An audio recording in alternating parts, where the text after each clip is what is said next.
Aksi perundungan yang melibatkan anak-anak kembali terjadi di Kabupaten Jember, Jawa Timur, bahkan viral di media sosial. Dalam video berdurasi 1 menit 21 detik tersebut, memperlihatkan bocah laki-laki mengenakan kaos berwarna biru dongker dan celana pendek berwarna hijau, melakukan tindakan kekerasan terhadap temannya. Korban yang memakai baju berwarna hitam serta mengenakan sarung tampak tak berani melakukan perlawanan terhadap pelaku selama 3 kali ditendang. Pelaku 2 kali menendang bagian tubuh korban yang membuat bocah yang pakai sarung itu kesakitan. Kemudian tendangan ketiganya, pelaku melayangkan kakinya ke bagian kepala anak laki-laki bersarung hingga korban tersungkur kesakitan. Di dalam video tersebut, pemilik akun media sosial Facebook juga memberikan keterangan. Berdasarkan keterangan ibu korban, kasus perundungan ini terjadi di rumah pelaku di Kecamatan Patrang, Kabupaten Jember, Jawa Timur. Menanggapi video viral tersebut, Kanit Reskrim Polsek Patrang Ibda Didit Ardiana mengaku telah mengetahui hal tersebut Jumat 21 Juni. Namun hingga kini belum ada laporan masuk soal kasus perundungan anak itu. Menurut Ibda Didit, Polsek Patrang Jember telah memerintahkan Babin Kaptipmas untuk menelusuri tempat kejadian perkara kasus perundungan tersebut. Viral, seorang gadis berusia 23 tahun menikah dengan kakek berumur 80 tahun.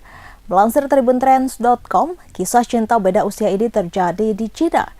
Pulanya, gadis bernama Xiao Fang ini menjadi sukarelawan di sebuah panti jompo di Provinsi Hebei. Ia pun bertemu dengan kakek Li dan menjadi dekat karena memiliki hobi yang sama. Seiring berjalannya waktu, keduanya saling jatuh cinta. Xiao Fang mengaku bahwa sifat kakek Li yang dewasa dan bijaksana membuatnya menjadi tertarik.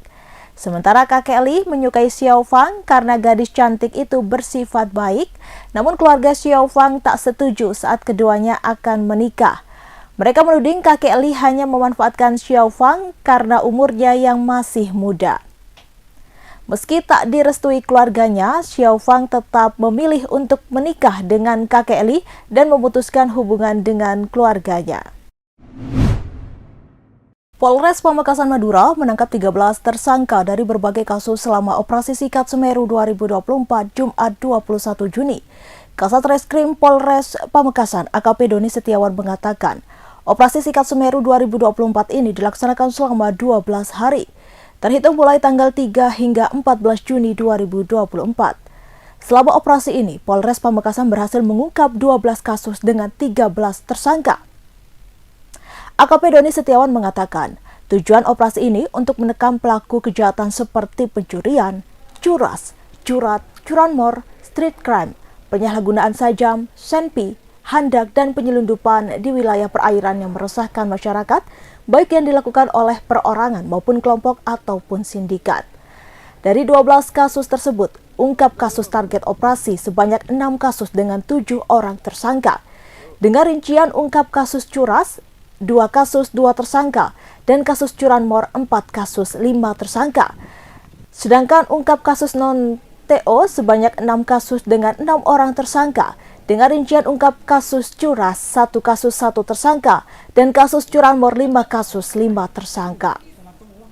Sementara itu, Kasih Humas Polres Pamekasan AKP Sri Sugiarto menyampaikan, selama Operasi Sikat Semeru 2024, Polres Pamekasan dalam penentuan ungkap target dapat terpenuhi dengan maksimal.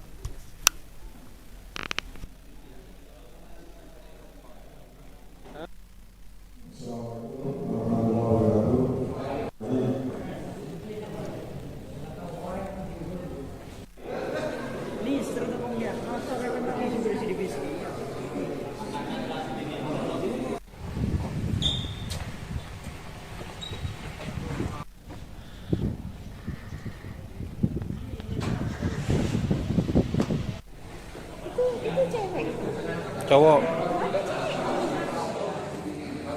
TKP di dusun Batu Mamar, Pamekasan.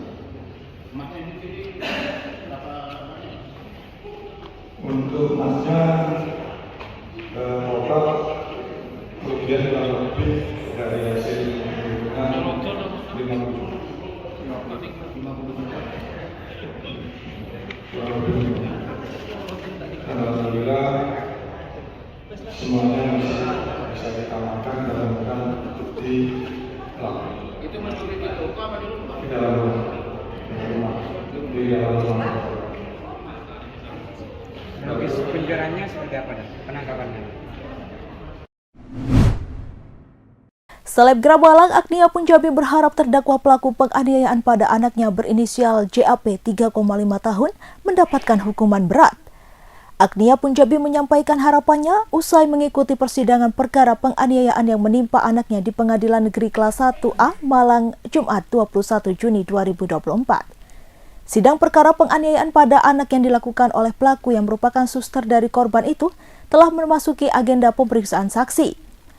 Ada 5 saksi dihadirkan pihak jaksa penuntut umum Kejari Kota Malang dalam persidangan tersebut, yaitu korban berinisial JAP, orang tua korban yaitu Emi Agnia Punjabi dan Rainuki Abidharma, sopir dari orang tua korban serta pengasuh adik korban. Sidang dengan Ketua Majelis Hakim Safrudin tersebut juga menghadirkan langsung terdakwa Indah Permatasari 27 tahun.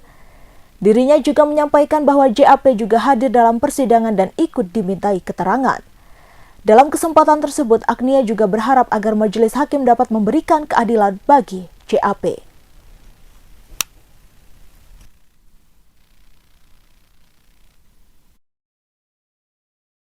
Tadi ditanya kita sebagai orang tuanya kejadiannya seperti apa, lalu mengkonfirmasi lagi apa yang di BAP sama penyidik dan sudah terkonfirmasi semua dan memang sudah sesuai dan juga diakui juga sama pelaku juga, tidak ada satupun yang dibantah dari saksi dari kita ya. Itu saksi dari kami. Karena saksi dari kami dipisah antara kami berdua dengan 2 saksi lainnya itu dipisah keterangannya. Jadi memang yang untuk yang keterangan dari kami tidak ada yang dibantah. Ya jadi kayak pemukulannya, penyiksaannya seperti apa, terus kebohongannya sebelumnya sudah diakui semua. Terus bahkan misalkan menemukan pisau di kamar mandi juga itu dikonfirmasi betul sama dia bahwa itu betul pisaunya dia gitu. Tapi menurut keterangan dia tidak untuk menyiksa, tapi untuk memotong sabun gitu-gitu. Tapi untuk yang lain-lain tersangka tidak membantah ya. Harapan saya tersangka ini bisa dapat hukuman yang setimpal, meskipun hukuman penjara pun tidak setimpal bagi dia, tapi mendapatkan hukuman seberat-beratnya tanpa ada keringanannya. Tadi adik juga Iya. soal apa? Soal diapain aja gitu. Konfirmasi apakah benar mengenal susnya, apakah benar siksanya di bagian mana. Cuman memang karena sampai detik ini tidur malamnya nggak tenang. Sampai sekarang. Sampai detik ini tidur malam selalu mengigau. Mengigaunya itu yang benar-benar mau lari sampai dia bangun. Ketakutan. Tapi kita sudah berupaya untuk ke psikolog. Jadi kita memang mingguan rutin ke psikolog untuk Cana. Tadi adik ketemu sama sisternya itu? Enggak. Oh enggak? Memang saya requestnya nggak ketemu. Nah karena kan selama ini kan psikolognya juga sangat amat berusaha buat bisa menghilangkan traumanya.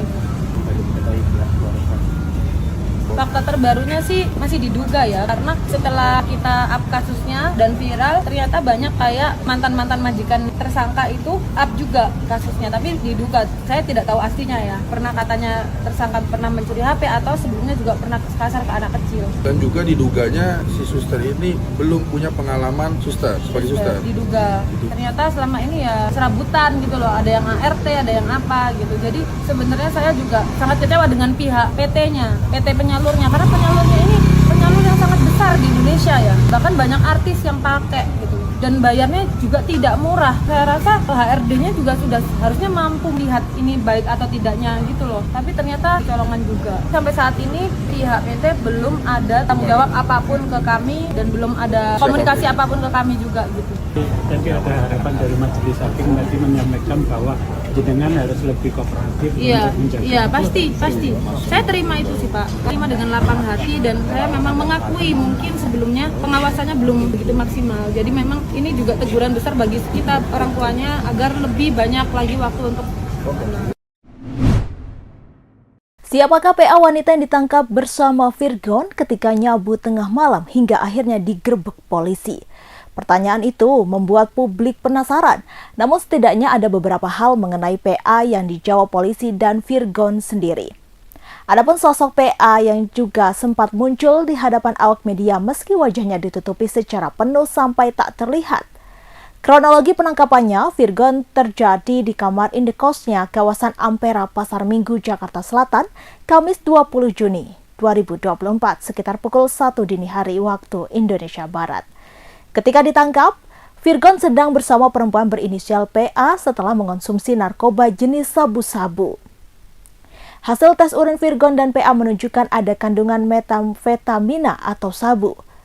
Sosok PA dan Virgon terlihat ketika hendak menjalani pemeriksaan kesehatan di Biddokes Polres Metro Jakarta Barat, Jumat 20 Juni. Virgon dan PA terlihat keluar dengan tangan terborgol.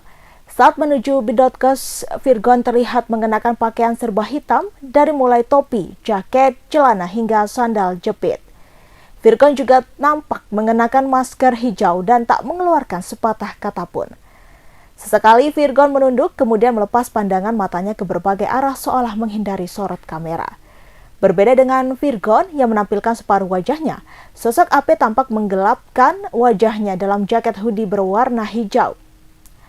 PA juga memakai masker dan topi berwarna krem untuk menutupi wajah dan hanya terlihat kalung emas yang menggantung di lehernya. Virgon dan PA tak bicara sepatah kata pun di depan media. Ketika ditanya status hubungan mereka, Virgon hanya menjawab dengan 2 kata. Sementara PA hanya diam dan mengikuti arahan petugas kepolisian yang membawanya masuk ke Biddokes untuk menjalani tes kesehatan. Tidak diketahui pasti pemeriksaan apa saja yang dilakukan, namun pukul 5 sore waktu Indonesia Barat, Virgon terlihat keluar dari Biddokes dan menundukkan kepalanya. Menurut Kanit 3 Satuan Reserse Narkoba Polres Jakarta Barat, Ibtu Reditya Alfahendi, Virgon dan PA dinyatakan sehat setelah menjalani pemeriksaan di Biddokes. Rangkaian pemeriksaan yang dilakukan tim Biddokes Polres Metro Jakarta Barat untuk Virgon dan PA meliputi tes menyeluruh mulai denyut nadi hingga tensi tubuh. Diketahui Virgon tidak dalam keadaan depresi ataupun stres. Sebelumnya, Kasat Res Narkoba Polres Metro Jakarta Barat AKBP Indrawini Panjiyoga sempat menjawab pertanyaan soal hubungan Virgon dan PA. Saat ditanya apakah mereka memiliki hubungan pribadi atau profesional, Panjiyoga menyebut pihaknya masih akan mendalami. Pihaknya masih menyelidiki pemasok yang memberikan sabu ke Virgon. Hingga saat ini Virgon dan PA belum ditetapkan sebagai tersangka kasus penyalahgunaan narkoba jenis sabu.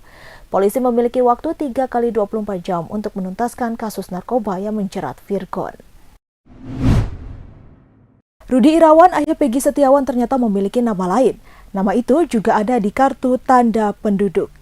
Mengenai identitas kependudukan itu, Rudi diperiksa penyidik di Ditreskrim Polda Jawa Barat selama 5 jam Jumat 21 Juni. Rudi diperiksa sejak pukul 14.00 waktu Indonesia Barat dan keluar gedung Ditreskrim Polda Jawa Barat sekitar pukul 7 malam waktu Indonesia Barat. Albert Hendriko Panggabean, satu di antara kuasa hukum Rudi, mengatakan, Rudi dicecar 20 pertanyaan seputar kepemilikan identitas ganda.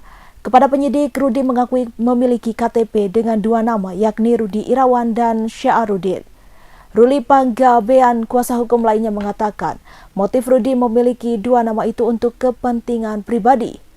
John Warwu, kuasa hukum lainnya, menambahkan Rudi sengaja mengganti nama di KTP agar hubungan dengan istri pertamanya tidak retak. Seperti diketahui, Peggy merupakan tersangka dalam kasus Vina Cirebon. Kasus itu berupa kematian Vina dan Eki, kekasihnya, dengan kondisi menyedihkan. Keduanya ditemukan di Jembatan Talun, Kabupaten Cirebon pada 27 Agustus 2016.